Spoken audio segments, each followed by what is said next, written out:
guys, and welcome back to this channel. In this video I'll be showing you guys how you can create this text behind a character on CapCut PC.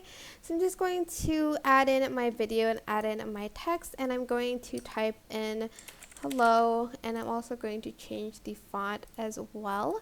I'm just going to adjust it so it's more visible, and I'm also going to change the color of the text. Maybe change something to confused. I don't know, it's up to you really what you want the text to say.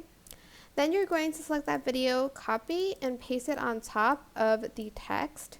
If you can't do that, make sure the text is a video first, so you can right click and select create compound clip to make it as a video, and you can put it beneath this video.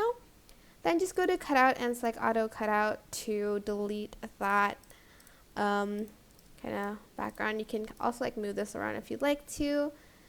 And yeah, that is basically it. I hope this tutorial was helpful for you guys. Don't forget to like, comment, share, and also subscribe to this channel if you haven't done that already. If you have any questions, just leave it in the comment section down below, and I'll try my best to answer them all for you guys. And if you found this video helpful, please click the thanks button above the description box down below. Thank you so much for watching. Bye!